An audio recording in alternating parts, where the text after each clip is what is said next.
데일리 건강의 문이 활짝 열렸습니다. 자, 오늘 도움 말씀 주실 한의사 김범석 원장님 모셨는데요.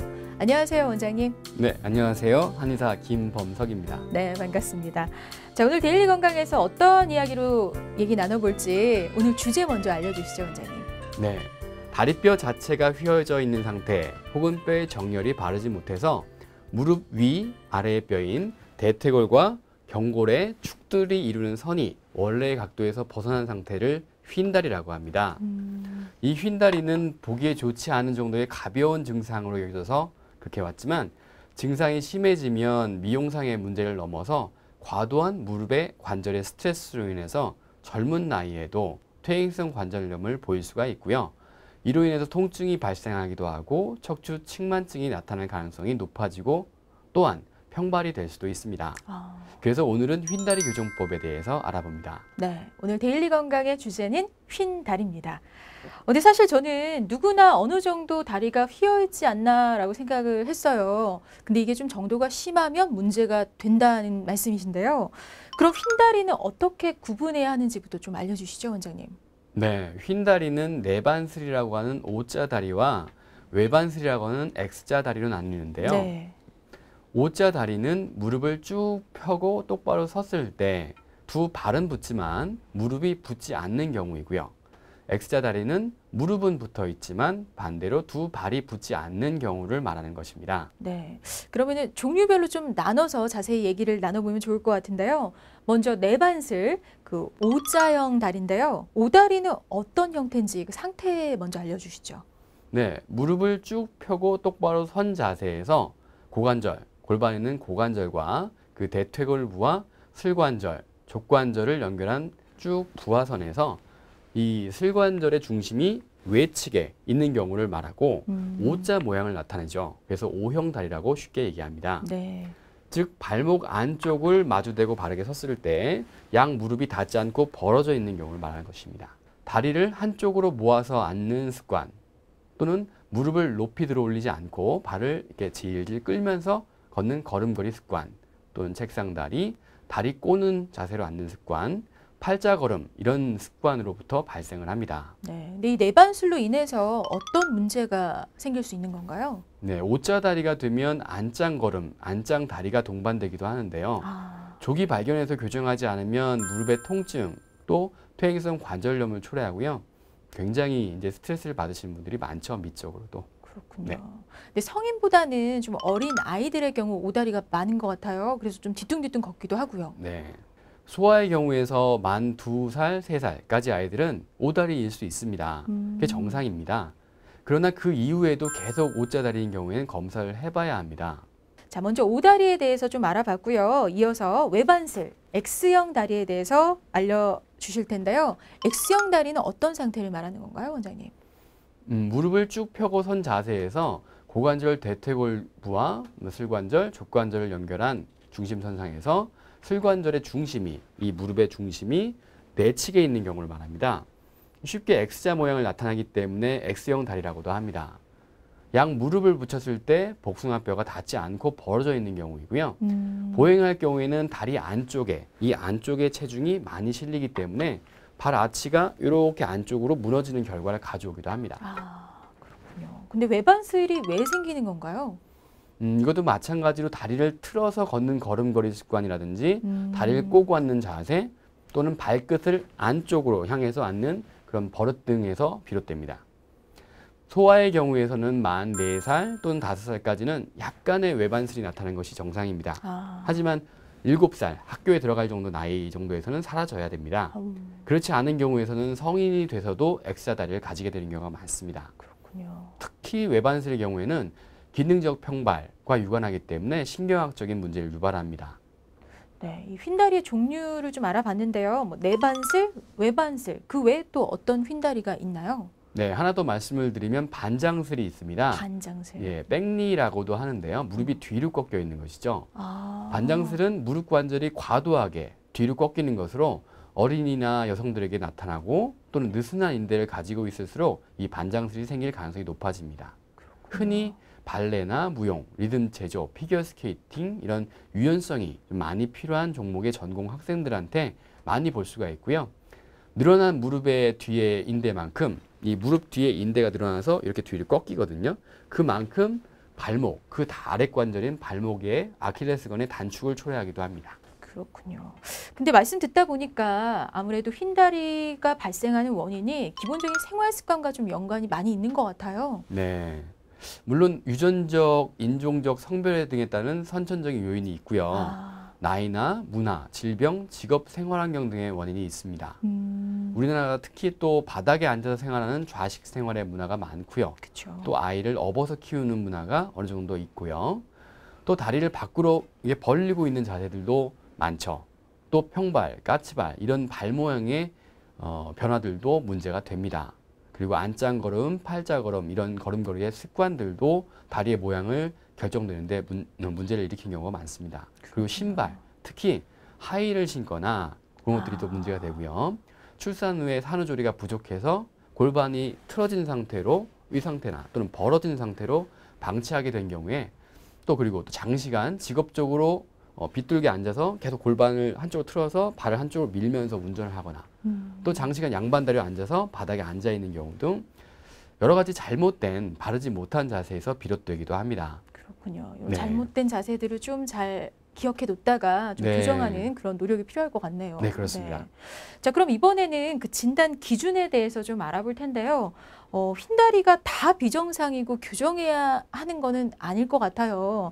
자, 진료가 필요한 상태는 어떻게 알 수 있을까요, 원장님? 네, 모든 휜다리가 다 비정상일까요? 그건 아닙니다. 네. 출산 직후의 신생아들은 모두 이렇게 O자 다리를 가지고 있습니다. 그렇죠. 네. 2살 정도가 되면 다시 이게 고든 다리로 펴집니다. 그 다음부터 만으로 2살에서 만으로 4살까지는 약간의 다시 X자 다리를 갖게 되고요. 4살부터 6살 정도까지는 다시 고든 다리를 회복하게 됩니다. 이런 과정은 지극히 정상적입니다. 정상적인 이유는 무엇이냐면 우리 몸이 나이를 먹으면서 달라지는 몸 상태의 변화에 적응하기 위해서 그 체형에 맞게 발도 발달을 하는 거예요. 무릎도 발달을 하는 것이죠. 네. 결국 기어 다닐 때 필요한 다리의 모양과 나이가 들면서 걸어 다닐 때 또 뛰어 다닐 때 필요한 다리의 모양에 따라 골반, 발목, 무릎의 모양이 결정되는 겁니다. 그렇군요. 그럼 이 여러 시기별로 어떤 잘못된 습관으로 인해서 이 휜다리가 발생하는 경우가 많겠네요.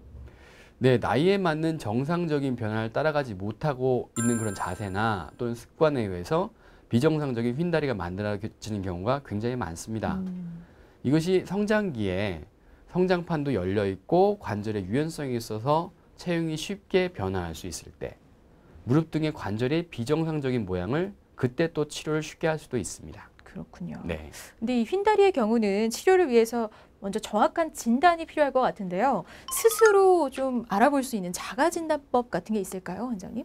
네, 우선 거울을 보고 섰을 때요. 아, 무릎뼈가, 무릎에 요 슬개골 요 동그란 뼈 있죠? 이 네네. 뼈가 정면이 아니고 안쪽이나 바깥쪽을 향하고 있는 경우에 또는 발목을 붙이고 서 있을 때 무릎 사이가 손가락 2개 이상이 들어가는 경우 또 오치수를 허리가 아닌 골반이 틀어지는 경우가 많은데요. 그런 경우에 의심해 볼 수 있고요.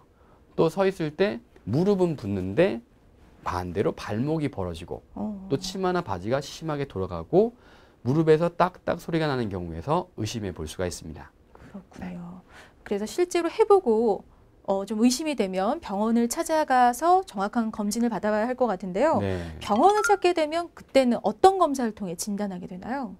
네, 무릎이 휘어 있는 타입은 이 뼈 자체가 휘어 있는 모양과 관절이 휘어 있는 모양이 두 가지가 있습니다.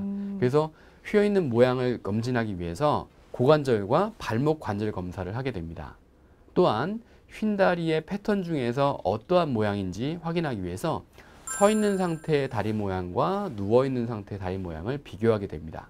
그리고 종합적으로 무릎에 변형된 모양을 그래서 확인하게 되는 거죠. 또한 걷는 자세, 발의 모양, 평발과 요족의 진행 정도 이런 것들을 검사하게 되고요. 또한 전체 근력의 정도가 치료에 있어서 되게 중요한 요소입니다. 그래서 근육이 너무 없으신지 그런 근육량 체크들도 같이 하게 됩니다. 그렇군요. 근데 이 휜다리의 경우는 뭐 별일 아니라고 생각하고 그냥 두시는 분들이 굉장히 많거든요. 네, 많이 계시죠. 휜다리를 방치할 때 어떤 문제가 생길 수 있는 건가요, 원장님? 일단 휜다리 중 가장 많은 예인 오다리의 예를 들면요. 네. 일단 무릎 사이가 많이 벌어지고요. 고관절의 내외전, 이 골반 쪽에 있는 고관절뼈가 안쪽으로 돌아가서 무릎에서 바깥쪽으로 향하는 힘이 작용해서 나타난 결과인데요. 이 무릎 방향도 안쪽으로 돌고 다리 전체가 안쪽으로 돌아갑니다. 그리고 무릎 아래쪽 뼈가 바깥으로, 이 뼈가 바깥으로 튀어나오게 됩니다. 아, 이렇게 해서 다리 전체가 안쪽으로 돌아가면서 뒤쪽에, 이 뼈가 뒤쪽에 있어야 될 게 앞으로 튀어나오면서 그러면서 무릎 상태의 변화가 일어나고요. 뱃살이 많아지고 또 힙이 처집니다. 이 휜다리의 경우에. 골반이 앞으로 기울기 때문인데요. 아. 그러면 골반이 앞으로 기울면 복부의 장기가 앞쪽으로 쏠리면서 배가 나오고 엉덩이 근육의 긴장도가 굉장히 감소합니다. 그래서 힙이 이렇게 처지고 지방이 골반이 옆으로 밀려나갑니다. 그러니까 다리의 변화와 골반 쪽의 변화가 아주 그 모양상의 변화가 연관이 많습니다. 또 이것으로 말미암아서 척추와 골반 상태에서 변형은 쉽게 생기기도 합니다. 그렇게 힙이 처지고 새들백이 형성되게 됩니다. 근데 힙이 처지고 뭐 새들백이 형성된다. 새들백이 어떤 건가요, 원장님? 네, 골반 옆으로 튀어나온 군살입니다. 아, 이 대퇴골, 넓적다리뼈가 고관절에서 안쪽으로 돌아가면서 다리가 휠 때 엉덩이 아래쪽에 있는 힙을 받쳐줘야 될 지방이 돌아가니까 지방이 바깥쪽 밀려 나와서 엉덩이 옆쪽으로 두둑하게 지방이 밀려 나오는 거죠. 그럼 보기에도 좋지 않겠네요. 네, 좋지 않죠. 네.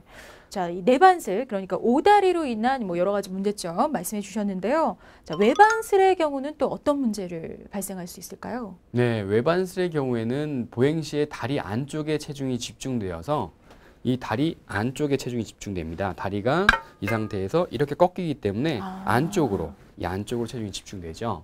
그러면 아치가 점점 무너지는 그런 결과를 가져오기도 하는데요. 이 외반슬은 이런 기능적인 평발과 유관하기 때문에 신경적인 문제를 유발합니다. 평발이 아니셔도 평발 문제를 가진 것처럼 그렇게 문제들이 계속 드러난다는 겁니다. 그렇군요. 그러니까 네. 외반슬이 기능적 평발과 뭐 유관하다라고 하셨는데 이게 무슨 말인가요? 좀 자세히 설명을 네. 좀 해주시죠. 발이 무릎보다 바깥으로 나가게 되고 그렇게 서서 걷게 되면 아까 말씀드렸다시피 발의 아치가 계속 내려가는 힘을 받습니다. 그럼 무릎에 형성된 각도에 의해서 체중이 계속 아치를 찍어 누르게 됩니다. 이렇게 되면 평발이 아니신 분도 검사상의 평발이 아니에요. 그래도 기능적으로 평발인 사람이 아픈 증상을 다 가지고 계시게 됩니다. 오랜 시간이 지나면 발 아치가 점차 내려와서 일부분 아치가 내려앉아서 실제로 평발 기준에 맞는 평발이 되시기도 합니다. 그런 걸 기능적 평발이라고 네. 하는군요. 네. 자, 그렇게 되기 전에 치료를 제대로 받는 게 좋을 텐데요. 한의학에서 휜다리 교정 어떻게 하는지 궁금해요. 네, 휜다리 치료에 있어서 체형이 틀어진 경우나 이런 데는 척추나 관절에 부하가 걸리겠죠. 네. 그럼 과부하가 걸리면 통증이나 염증이 생기고 또한 하지 쪽으로 혈액순환이 잘 안 됩니다. 그러면 당연히 붓고 근육이 딱딱하게 굳어지고 이런 경우가 많습니다. 네. 이런 상태의 어혈들 좀 풀고 하는 쪽으로 한약을 복용하여서 관절의 염증이나 통증, 우열 등 또 부종 등을 치료하게 되면 효과가 더욱 좋아집니다. 그리고 뭉친 근육과 척추 관절의 통증을 치료하고 경락순환을 원활하게 해주기 위해서 침구 치료를 특히 봉침이나 약침 같은 치료 방법을 병행하기도 합니다. 네. 또 발목과 무릎, 엉덩이 관절 및 골반과 척추의 불균형을 바로잡는 전신 교정을 하기 위해서 추나요법과 휜다리 교정 장비를 이용해서 치료를 하게 됩니다. 그렇군요. 네. 그러니까 한약과 침 등 기본적인 한방 치료 외에도 또 운동 치료가 이루어지는데요. 네. 운동 치료 방법에 대해서도 좀 알려주시죠. 네, 운동 치료는 발판이 돌아가는 발판의 회전 동작을 신호해서 무릎부가 바깥쪽으로 회전을 시켜서 말씀드린 고관절의 인대를 쭉 늘려 스트레칭을 시켜주고 고관절을 외회전시켜주는 바깥으로 돌려주는 근육을 강화하게 시켜주는 역할을 하게 됩니다. 그렇군요. 근데 이런 치료 중에는 좀 주의할 사항이 있다면 어떤 게 있을까요? 네, 자세 교정과 집에서 간단히 할 수 있는 스트레칭 요법을 아주 꾸준히 하셔야 되는데요. 스스로 앉을 때 양반다리 자세나 다리를 꼬고 앉는 자세 등의 그런 나쁜 자세들을 고치도록 하셔야 됩니다. 그리고 보행 시에 평발 보행, 팔자걸음 보행 이런 보행 패턴들을 교정해 주어서 보행 패턴을 바로 잡아주지 않으면 힘듭니다. 반드시 바로 잡아주셔야 합니다. 그렇군요. 그러니까 선생님께서 지금 말씀해 주신 이런 치료 방법은 결국 수술을 하지 않고도 휜다리를 어느 정도 교정해 줄 수 있다는 말씀이신데요. 그 효과에 대해서 좀 자세히 알려주시죠. 네, 휜다리가 교정되는 상태에서는 무릎 사이와 무릎 바로 아래쪽, 무릎 사이와 무릎 바로 아래쪽 상태, 이 상태 간격이 줄어들게 되고 무릎 슬개골의 뼈의 방향이 안쪽에서 정면을 향하도록 개선이 됩니다. 그리고 무릎 아래쪽의 각도가, 휜 각도가, 그리고 공간의 크기가 감소합니다. 그 외에 아까 말씀드렸다시피 휜다리 때문에 동반되었던 체형적인 문제, 새들백이라든지 이런 문제점들이 같이 개선이 되고요. 구체적으로 말씀드리면 골반이 앞으로 기울었잖아요. 그게 복부의 장기가 앞으로 쏠리게 만들었는데 휜다리가 교정되면서 그것들이 없어지게 되니까 뱃살이 감소되고 허리 쪽과 살, 허벅지의 군살, 이 새들백이 감소가 되게 됩니다. 또 엉덩이 라인의 정리가 되기 때문에 전체적인 라인이 체중이 같더라도 슬림해지는 효과가 있고요. 또 결국 휜다리의 증상과 그에 동반되었던 2차적인 증상이 교정됨으로써 외적인 아름다움도 되찾게 되어서 많은 컴플렉스가 있으시거든요. 이런 데서 벗어나서 자신감을 회복할 수 있고 휜다리로 인해서 또한 걷는 데 있어서 많이 불편하십니다. 이런 것들이 교정되어서 반듯한 보행 패턴을 찾으실 수가 있습니다. 그렇군요. 그러니까 미관상도 좋아지고 또 네. 여러적인 기능적인 문제들도 개선할 수 있다는 같이 말씀이시네요. 연관이 있기 때문에요. 네. 그렇군요. 근데 교정 후에 시간이 지나면 다시 휘어지지 않을까 걱정이 돼요. 어떨까요? 네. 습관을 아까 말씀드렸는데요. 네. W자로 이렇게 꺾어서 앉는다든지 다리를 꼬고서 골반을 틀어 앉는 이런 잘못된 습관을 고치지 못하는 경우에는 말씀하신 것처럼 다시 휠 수가 있습니다. 근데 일반적인 경우에서 추나요법이나 운동치료, 발보조기 등으로 열심히 치료를 했어요. 이런 분들은 그 치료 과정 중에 습관 교정이 다 이루어집니다. 그거 안 하게 되는 거죠. 네. 그럼 다시 다리가 돌아가서 휘는 경우는 매우 드뭅니다. 네. 그러면은 좀 다리가 휘는 것을 좀 막을 수 있는 방법이 있다면 그것도 알려주시죠. 일단 걸음걸이를 주의하셔야 되는데요. 바른 걸음걸이, 거울을 보고 좀 걸어보시면 좋습니다. 거울을 보고 걸어보시고 보행 패턴이 팔자걸음이나 안짱걸음이나 이런 상태로 걷지 않도록 주의해서 관찰하셔야 하고요. 오랜 시간 앉아있는 경우는 피하시는 게 좋습니다. 골반이나 이런 쪽을 자기도 모르게 저절로 한쪽으로 기울거나 기대거나 이렇게 해서 틀어서 앉는 경우가 되게 많으시거든요. 부득이한 경우가 있다고 하더라도 적어도 한 50분 정도에는 한 번씩 휴식 시간을 갖고요. 동작을 바꿔주는 거, 자세를 바꿔주는 것 자체만으로도 휜다리를 더 악화시키지 않는 데 도움이 많이 됩니다. 중간에 틈틈이 간단한 스트레칭과 체조를 하시면 좋고요. 그리고 하이힐을 신었을 때 꼭 발목 아킬레스건을 스트레칭 해주셔야 합니다. 이 하이힐을 신으실 때 너무 일상적으로 신으시는 분들은 아킬레스건이 만성적으로 단축이 되셔서 걸어가는 것 자체가 힐을 안 신으면 오히려 더 불편하다는 말씀도 하시거든요. 이 상태에서 다리가 휘기 시작하면 상당히 진행이 보통 분들 휘어가는 것보다 빠릅니다. 중요한 말씀이니까요. 하이힐을 신으시는 분들은 반드시 신고 나서 아킬레스건 종아리 쪽을 꼭 좀 스트레칭 해주십시오. 네. 자, 오늘 데일리 건강 이 휜 다리에 대해서 이야기 나눠봤는데요. 다리가 휘면 이 외관상의 문제뿐만 아니라 고관절이나 척추까지 영향을 줄 수 있다는 점 꼭 기억해 두시기 바랍니다. 자, 오늘 도움 말씀 주신 김범석 원장님 고맙습니다. 네, 감사합니다.